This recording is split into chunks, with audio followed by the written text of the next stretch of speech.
So we're going to compare two different types of institutions today, prison and restorative justice. We're going to provide different details about them to then be able to compare them. We're going to start off by looking at prisons as universities of crime. We're going to go through a bit of history to start off. In the late 19th century, they were focused on deterrence and creating work ethic. From a quantitative point of view, Rusch and Kirchheimer said that prisons should reach the worst conditions attainable, therefore this cruelty will create a deterring effect. From a qualitative point of view, Foucault said that in his book Discipline and Punish, it was an efficient means of social control, and I quote, it turns unwilling deviants into docile citizens ready to be exploited by capitalists.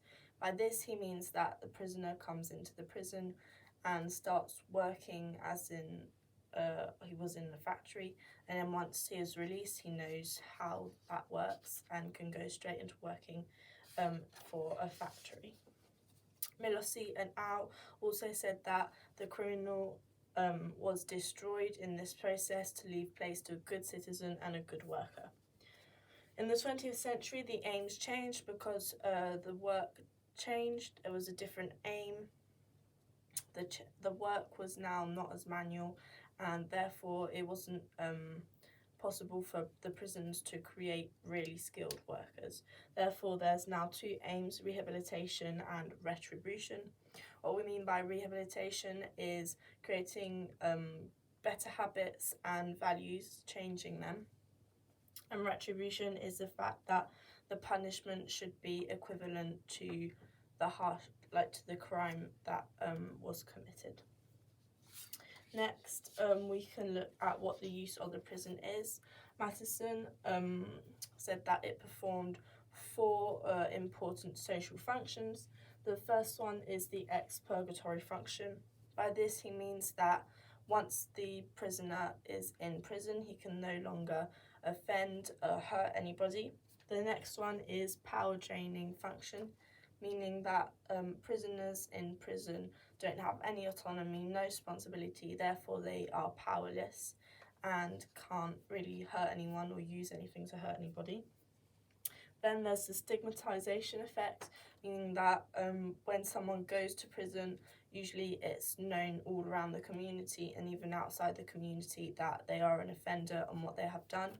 So therefore, when they are released, people will usually try to avoid them, which will make the prisoner obviously feel bad and maybe have a deterrent effect. And the last one is the action function, which is actually reassuring the society that something's been done and that they shouldn't worry about the offender anymore. Unfortunately, there are many different negative aspects of prisons. We're going to go through them. The first one is it's very costly, costing around £4 billion a year. Prisons are also unfortunately very crowded. In 2018, 69% of offenders were sent to prison for non-violent offences, and 46% were in there for less than 6 months. We can look also that it has high rates of reoffence. As we can see here, under 18s reoffend at 42.60% and adults at 48%, which are massive. And if you've spent less than 12 months in prison, there's usually a 63% reoffence rate. There's also quite a lot of racism and violence in prison, as we can see on this graph, which shows the prisoner-on-prisoner assault per 1,000 prisoners. During 2018-2019, it was at a high of 300 prisoner-on-prisoner assaults per 1,000 prisoners. Thankfully, it has gone down a little bit in 2019-2020 to approximately 270 prisoner-on-prisoner assaults. There's also lots of social exclusion and psychological deterioration, which cause depression, mental health problems, suicide even, anxiety. There are around 667 self-harm cases for 1,000 prisoners in 2018, which is immense.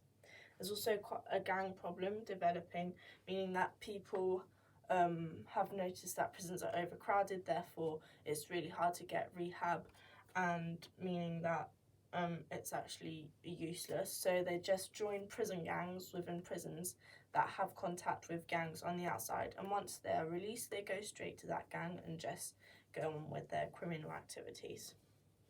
This is why it's called a university of crime. We can also look at Sykes' is pains of imprisonment, which he sums up quite well what I've already said. There's 5 different ones that he cites: deprivation of liberty, of goods and services, of autonomy, of heterosexual relationships, and of security. But what happens to prisoners once they are released? Let's look at this graph here. It shows us how many people have a home once they are released. We can see that a big amount, 86%, do have a home once released, but there is still quite a lot of people, 14%, who end up homeless. This graph here shows us how many people once released from prison have a job. There are actually 22% who do have a job, but a massive amount of 78% end up not having a job, and this just makes them go back to their old ways, and it's just a circle. Right, so now we're going to talk about restorative justice. The Home Office put forward 3 key aims of restorative justice: restoration, responsibility, and reintegration. We're going to look at these now. Braithwaite also put forward his theory of reintegrative shaming, meaning that within restorative justice you can have victim-offender mediation, where the victim will actually cite like the fears he has, like what he's feeling and things like that, and it will make the offender feel bad about himself, which is actually reintegrative shaming, because then he can join the community again once he's done this. So it is set up with victim-offender mediation, as I just said, conferencing, which can either be family or community conferencing, sentencing circles, healing circles, peacemaking circles, and then citizens panels or community boards. There are many benefits for the victim to this, because from the offence it has had needs that were created, like need to know who did it, why they did it, why they were the victim, things like that. So also a possibility to express their feelings, like feelings of fear, feelings of anger, and also to actually hold the offender accountable, which can help the healing process. It also is an opportunity for the offender to acknowledge the responsibility of his actions, to repair what they did by saying, I don't know, they were sorry, and expressing lots of shame and guilt. And it's also a path back to the community, because once they have done this, there will be an easy access to going back to the community and actually being acknowledged. And it's also helping the community to have ownership and responsibility of the crime happening within the community. Also helps community safety and empowers and educates the community.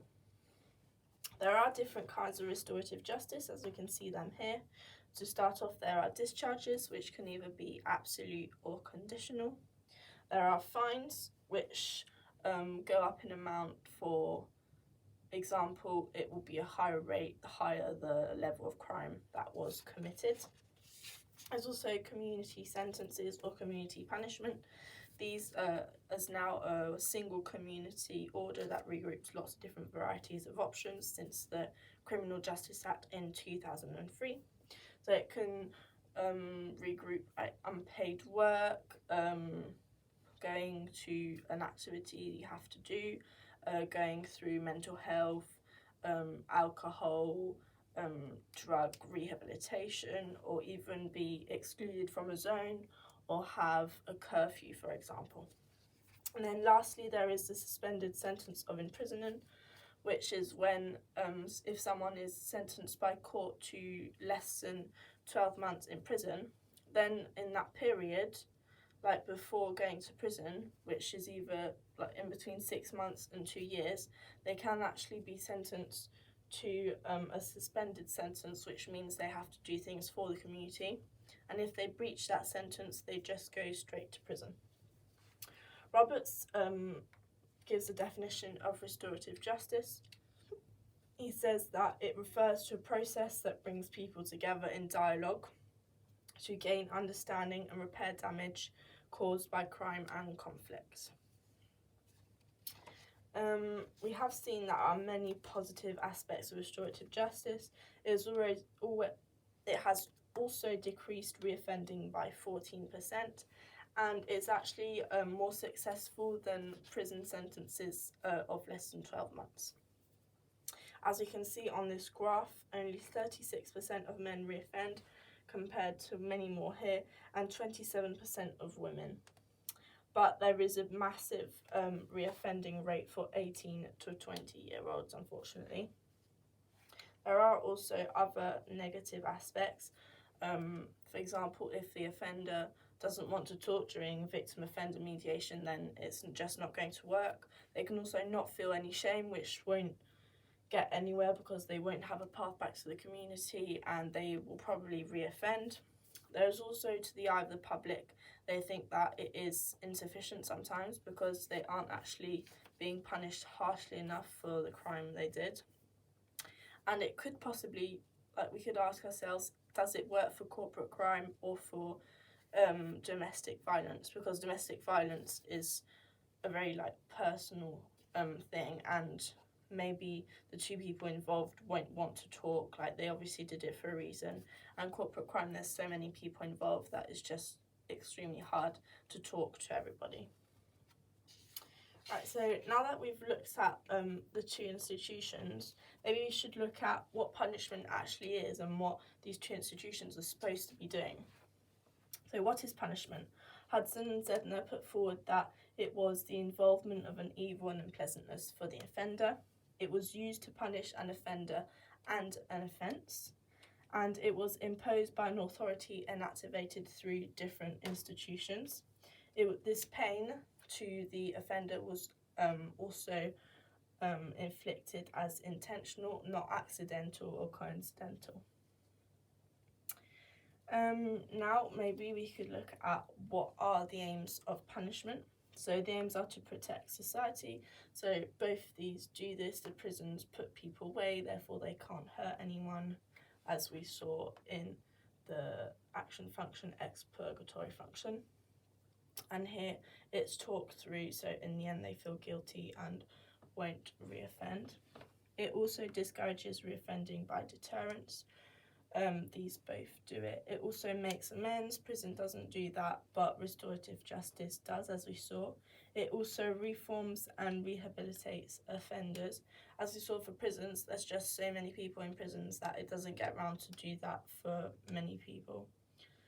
It punishes offenders, so these both do it. Reinforces social values and bonds. Maybe we should also look at the root of the problem. Instead of blaming prisons for not working and having massive reoffending rates, maybe we should look at why people actually start offending and go into a criminal life. So here we can see different risk factors that offenders have. 26% were actually in care, foster homes, or other kinds of institutions as a child. 29% have been through child abuse. 37% have a family member who was actually leading a criminal life whilst they were a child. That's why they went into a criminal life as well. 63%, which is massive, were actually temporarily excluded from school. And we also found out that lots of these prisoners were actually the children who didn't listen in school, who were always messing around, getting bad marks, not going to school and things like that. So maybe that's where we should actually look at, we should go to schools and see how we can help these kinds of children. And then 14% had a family member with a drug problem and 80% with an alcohol problem. So I conclude that, in my opinion, prisons are very inefficient. They have high rates of reoffence, lots of negative aspects, they are overcrowded, and in general don't have many benefits. Whereas restorative justice isn't as dehumanising, it's actually healthy for the community, reduces reoffending as we saw, and can also reduce overcrowding in prisons if we use it correctly. In my opinion, I think we should use both of these methods, but in different ways. I think that there shouldn't be any sentences of under 12 months. All the people who were supposed to be sentenced for under 12 months or for 12 months in prison should go through restorative justice. This will then leave room in prisons so that then prisons can focus on rehabilitating and taking their time with more serious offenders. And I also think we should look at the root of the problem and maybe help children who are going through these kinds of risk factors. Then that could possibly diminish the amount of offences that are created in the future.